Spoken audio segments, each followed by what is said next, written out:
Hello, my name is Vibhav and I lead product marketing for Zoho CX group of products. The first question, how can CRM help in retaining more customers and increasing revenue during a downturn? There's two aspects to this. First, retain more customers. It's not rocket science to understand that it's cheaper to retain an existing customer than to acquire a new one. So priority number one, customer service. Perhaps even go out of the way to care even more for employees, obviously, and most essentially for customers. Because during a downturn, we can never know how people would be affected.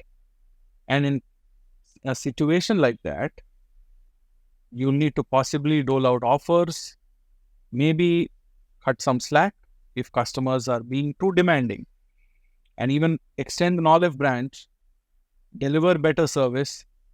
And we can understand at times of a downturn, even you as a business can get cost sensitive, but please do not let that impact your service. Possibly cut down in another area like marketing. I know, coming from a marketer, that doesn't seem too obvious, but it's a fact.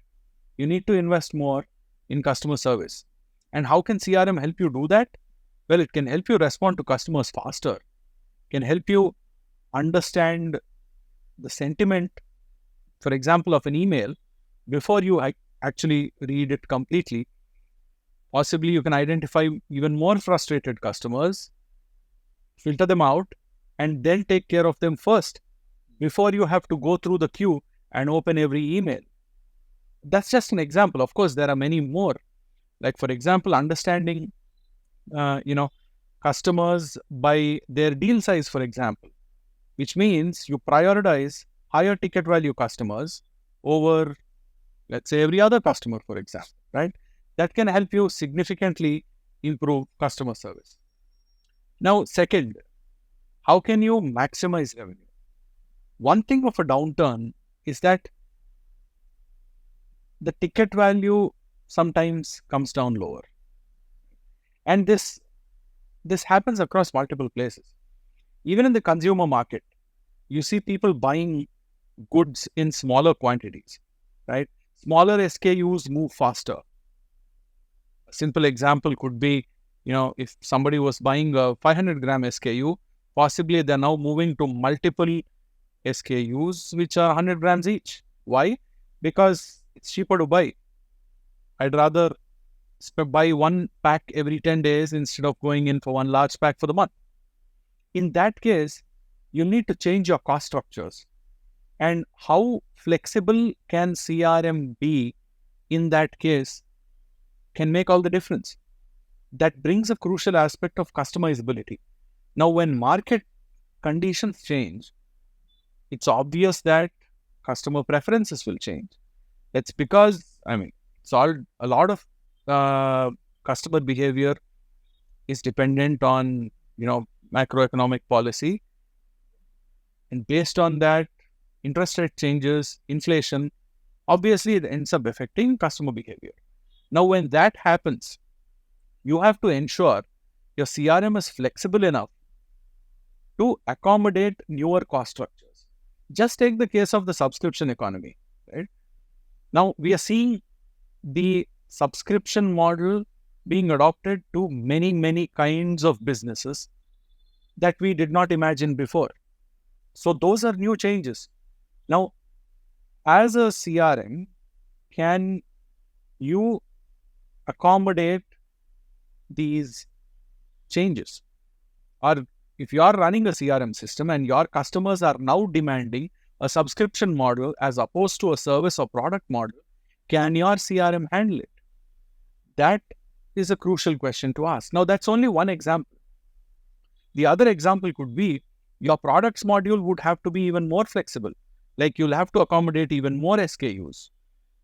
And when that happens, let's take a simple process change. If your sales process had a 10-step pipeline where you need to take 4 approvals because you were closing larger deals, now your deal sizes are smaller.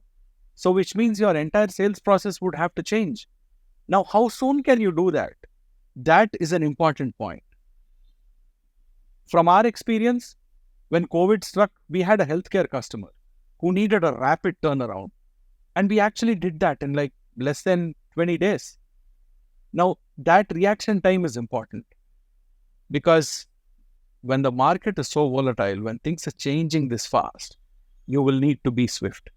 And as a business, you can be fast. Your employees can be fast. But can your software vendor keep up with it? That is a question you need to ask.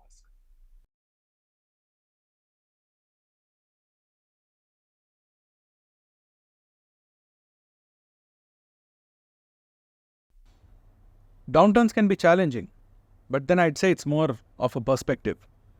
As much as a challenge, it can also be an opportunity to build something very, very large. And we've all seen that. We've all seen so many businesses come out of a downturn even stronger, and many new businesses start during such times. So that means when you try to do that, when you try to thrive, it's also important for your software vendor, or in this question, your CRM vendor, for example, to support you on that journey. Now, take a simple example of you changing your sales and marketing methods, where now you cannot afford to lose any more leads, which means your pipeline and your customer acquisition mechanism will have to be airtight. And that means you need stronger processes. You need even more efficient processes, possibly which are based on time. You can set time-based escalations and have multiple escalations if there's something not right. Take a simple point of workflows, right? Now, of course, you would obviously have workflows configured, but then to what detail can you go? How can you orchestrate a customer's journey most essentially based on their previous actions, for example, right? And do not forget the importance of giving customers the choice of multiple channels. Now, the last thing you want on your customer's head is to, worry about how they need to reach you.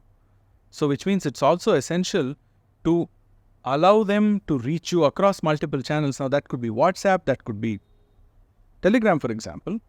Some customers might prefer to use that, or it could be the old school telephone.